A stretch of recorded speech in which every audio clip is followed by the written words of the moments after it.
পর্যাপ্ত পানির অভাব ও অবৈধ দখল দূষণে স্বাভাবিক নাব্য হারিয়ে মরাখালে পরিণত হয়েছে পঞ্চগড়ের ছোট বড় 50টি নদী।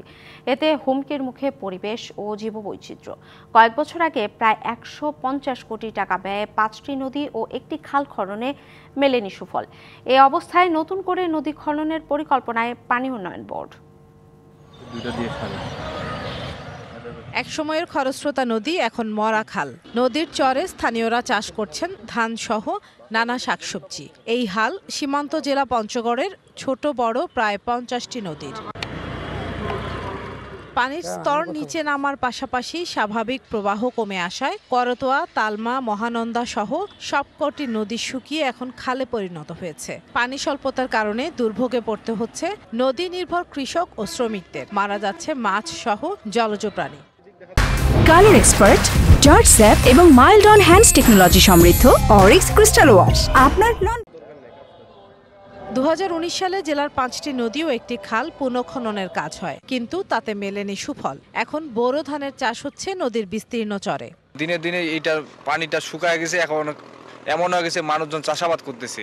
চাষাবাদ করার ফলে মনে করেন এই টাঙ্গর নদীর নামটা একেবারে হারিয়ে গেছে। মাছ টাছ মারে আমি আগে খুব সুন্দরভাবে চলছি, কিন্তু এখন মাছ পাওয়া যায় না, নাই নদীতে পানিই নেই।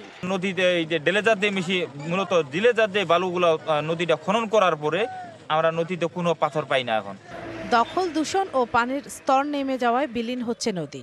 নদীর যে প্রাণীজ সম্পদ আছে, মাছ সহ অন্যান্য প্রাণী, এগুলো বিলুপ্ত হয়ে যাওয়ার পসিবিলিটি আছে। এতে জীববৈচিত্র্যের ব্যাপক পরিবর্তন হবে এবং উক্ত অঞ্চলে মরুময় অঞ্চলের মতো অবস্থা সৃষ্টি হতে পারে। এতে ওই অঞ্চলের প্রাকৃতিক দুর্যোগের সম্ভাবনা দেখা দিতে পারে। তবে পানি উন্নয়ন বোর্ড বলছে, উজান থেকে আসা পলির কারণে ভরাট হচ্ছে এসব নদী। নতুন করে খননের প্রস্তাব পাঠানো হয়েছে মন্ত্রণালয়ে। নদীগুলোর টেকসই ব্যবস্থাপনা করার জন্য এবং নদীর নাব্যতা ফিরিয়ে আনার জন্য আমরা একটা স্টাডি সম্পন্ন করেছি। এই স্টাডি প্রকল্পের আওতায় পঞ্চগড় জেলার নদী সমূহকে খননের আওতায় নিয়ে আসা হয়েছে। পানি উন্নয়ন বোর্ডের তথ্য মতে 2022-23 অর্থ বছরে 96,88,550 টাকা ব্যয়ে পুনঃখনন করা হয় জেলার 178.50 কিলোমিটার নদী। DBC news desk.